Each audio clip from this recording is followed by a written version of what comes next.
Hi. Now, everyone's talking about economy. Is our economy growing fast enough? Is it going to be dragged down by the geopolitical situation? And you see that funding of startups has also dried down a bit. However, there's a lot of dry powder with a lot of funds across the world. So what's the real issue? The issue is that over the last 1 decade, a lot of startups have taken money, but few of them have succeeded, but most of them have blown that money and not really produced great results. Now, this is a reality. Out of every 100 companies starting, there will be probably one runaway success. 1 in 500 also is not a bad ratio if they are really fabulous. But it is time that companies start understanding and learning how to do more with less. You can't expect to be funded and also not look for efficiency. In food also, sometimes we have this choice that we are left with very few ingredients. We don't really have the luxury of lots of fancy ones, or we just run out of many things and somebody's come home and you want to treat them to a lovely meal. So these small shortcuts, doing more with less, suddenly creating something which is very tasty out of almost nothing. Well, it gives me a lot of pleasure and I hope it does to you too.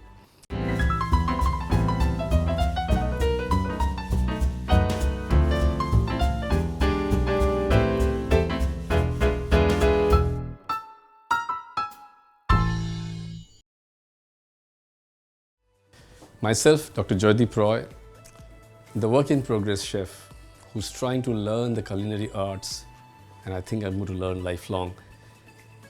I'm going to try showing you how I whip up a quick chicken soup, which comes out of everyday ingredients which are available or we can quickly order.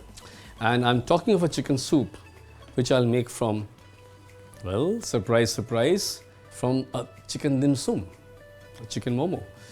Well, let's see how we go about it. So first of all, what I'm going to do, like every good beginning, I start by heating, in this case not oil, but water. So we will, in today's cooking, we are going to dispense with oil almost entirely. So I'm pouring about half a liter or about 700 ml of water, and we will wait for it to simmer quickly, and it is already coming on to the boil. Yeah, that's about 700-800 ml. Let's put some stuff in there. A little bit of a salt, not too much. My favorite, whole black pepper. And whole black pepper has this enormous ability of both providing freshness as well as depth of flavor. It's clearly my favorite among all spices.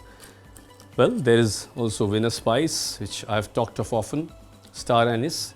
Its flavor lingers on, it keeps growing on you. I'll put in some green cardamom, a little bit of cinnamon, and just leave it at that and let it come to a boil. And before it comes up fully to a boil, I will take these momos, and what I am going to do may surprise you.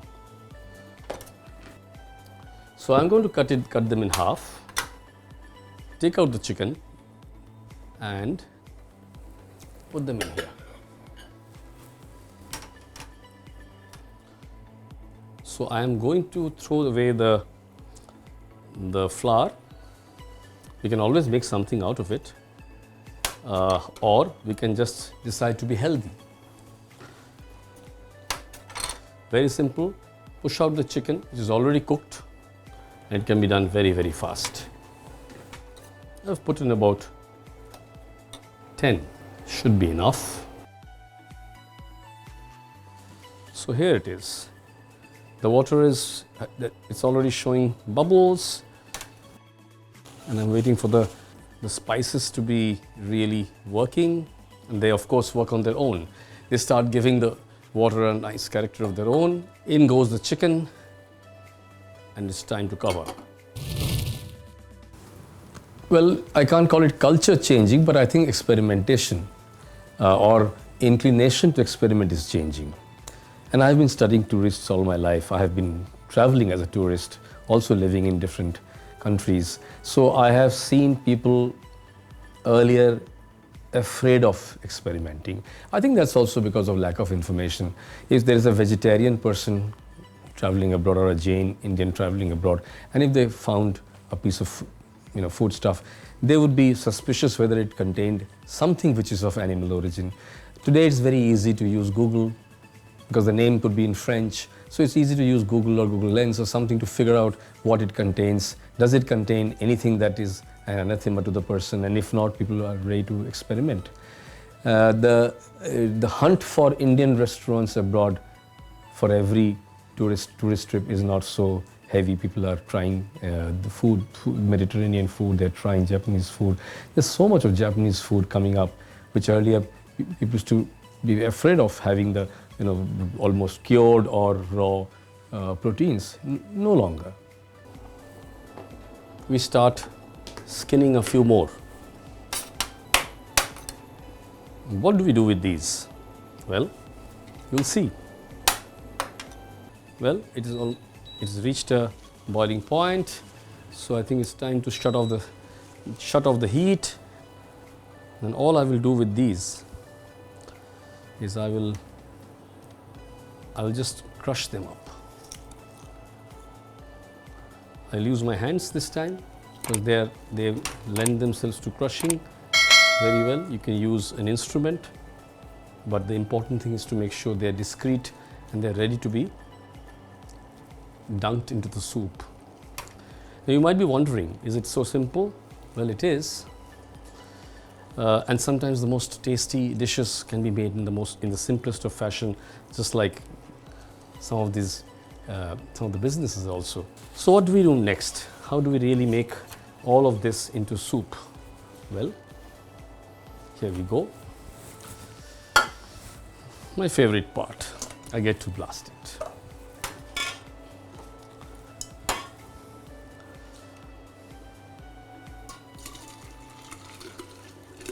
The entire thing goes in.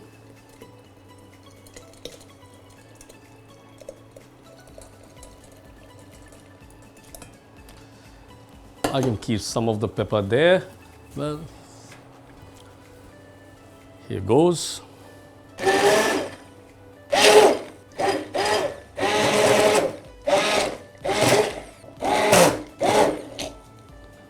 we are, almost done. Soup is almost ready.